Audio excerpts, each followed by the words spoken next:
Bank অ্যাকাউন্টে বুতুড়ে কোটি কোটি টাকা, bank অ্যাকাউন্টে বুতুড়ে কাণ্ড। স্কুল ছাত্রীর অ্যাকাউন্টে ঢুকলো 759 কোটি টাকা। নমস্কার, আদাব, সালাম। আমি বদরুল ইসলাম।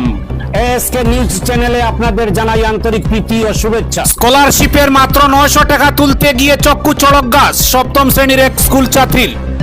অ্যাকাউন্টে ঢুকেছে 900 টাকা নয়, 9,000 বা 9 লক্ষও নয়, একেবারে 759 কোটি 69 লক্ষ 51,951 টাকা।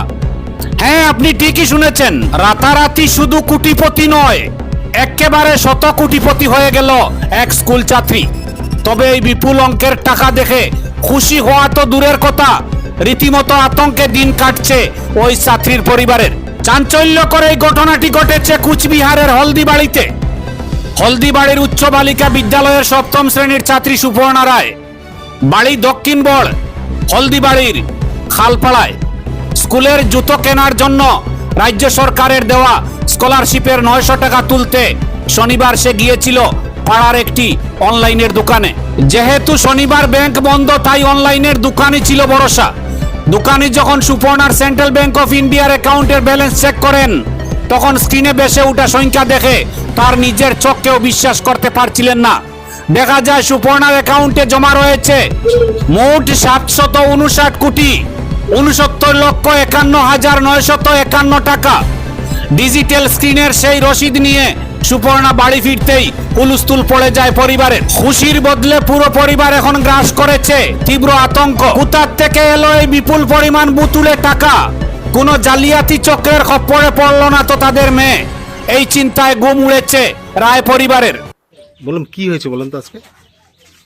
ওই আমার ভাইস্তাকে আর আমার হচ্ছে মেয়েকে টাকা উঠাইতে পাঠিয়েছি ব্যাংকে। তো আজকে তো ব্যাংক বন্ধ ছিল, তো অনলাইনের দোকান থেকে টাকা উঠেছে। উঠায় আমার মেয়ে কেস কিনতে গেছে, তো অনলাইনের দোকানে টাকা তুলতে যেয়ে দেখে যে 700 কোটি কত টাকা ঢুকছে। তো ওই টাকাটা ঢুকছে। ঢুকার পরে তো আমাদের বাড়িতে ফোন আসলো, ফোন করলো। তো এখন আমরা তো গরিব মানুষ, আমরা দিন আনি দিন খাই, তো এই টাকাটা যেভাবে আসছে, যেখান থেকে আসছে, ওই টাকাটা যেন ওইভাবেই চলে যায়। এটা নিয়ে কি আতঙ্কে আছে? হ্যাঁ, তো থাকবো না, এইভাবে এত টাকা ঢুকছে, তা আতঙ্কিত থাকারই কথা। অ্যাকাউন্টটা কি মেয়ের নামে? মেয়ের নামেই এসে। মানে ওই কি স্কলারশিপের টাকা ঢুকে হ্যাঁ, নাকি? স্কলারশিপের টাকা ঢুকে, স্কুল থেকে ঢুকে। কত টাকা করে ঢুকে এমনি? বছরে 800 টাকা করে ঢুকে। এমনি কি লেনদেন হয় ওই অ্যাকাউন্টে? না, এমনি লেনদেন কোনো হয় না, শুধু ওর স্কুলের টাকা ঢুকে যায় তুলে এইটুকু। মানে আজকে কি তাহলে ওই মানে কেস কেনার জন্যই টাকাটা তুলে? হ্যাঁ, ওর দাদা শুধু সকালে গল্প করতেছিল যে দাদা চ আমরা বাজারে যাবো, যাই আমার টাকা তুলে আমি কেস কিনবো। ওর কেসগুলা ছিঁড়ে গেছে, তো ওরা দুই ভাই বোনেই গেছে। তো যাই দেখে এই যে এরকম। কি নাম আপনার? আমার নাম শম্পা রায় দেবনাথ। আপনার মেয়ের নাম? আমার মেয়ের নাম সুপর্ণা রায়। এটা কোন এলাকা? এটা খালপাড়া। ব্যাংক বন্ধ থাকার বিষয়টি নিয়ে এখনো সেন্ট্রাল ব্যাংক কর্তৃপক্ষের কোনো আনুষ্ঠানিক প্রতিক্রিয়া পাওয়া যায়নি। তবে কোনো প্রযুক্তিগত ত্রুটি বা সিস্টেম গ্লিচের কারণেই যে এমনটা ঘটেছে তা নিয়ে কোনো সন্দেহ নেই। সোমবার ব্যাংক খুললেই সুপর্ণার পরিবার ব্যাংকে গিয়ে এই বুতুলের টাকার রহস্য সমাধান করতে চায়। তবে এই ঘটনাকে কেন্দ্র করে গোটা হলদিবাড়ি এলাকায় যে তুমুল সুরগুল পড়ে গেছে তা বলার অপেক্ষা রাখে না। ব্যুরো রিপোর্ট, আমার সোনার কালীগঞ্জ। তো যাই, কি নাম তোমার? সুপর্ণা রায়, কোন স্কুলে পড়ো? হলদিবাড়ি গার্লস স্কুল, কোন ক্লাস? 7। আজকে কি হয়েছে? আজকে হুম? আমি সেন্ট্রাল ব্যাংকে টাকা উঠাতে গেছি।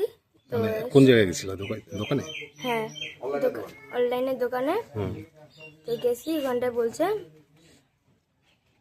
কত টাকা ছিল? কত টাকা বলছে? 7 কোটি? 7 কোটি। মানে অনেক বেশি টাকা আছে। টাকা বেশি টাকা বলছে নাকি? হ্যাঁ, তুমি কি টাকা কত টাকা উঠাতে গেছিল এমনি? আমি 800 টাকা উঠাতে গেছি। 800 টাকা? তোমার এটা কিসের অ্যাকাউন্ট? এটা সেন্ট্রাল ব্যাংক, মানে কিসের টাকা ঢোকে ওখানে? স্কুলের টাকা। স্কুলের টাকা? নতুন অ্যাকাউন্ট? হ্যাঁ, এর আগে পাইছিল স্কলারশিপ না এবারই? পাইছি তো। আর আজকে টাকা তুলছো? কয় টাকা? 900 টাকা। 900 টাকাই তুলছো? কত করে ঢোকে তোমার ওখানে? আমার 800 টাকা করে ঢুকে। কি নাম তোমার? সুপর্ণা রায়, বাড়ি কোথায়? হলদিবাড়ি খালপাড়া। ঠিক আছে।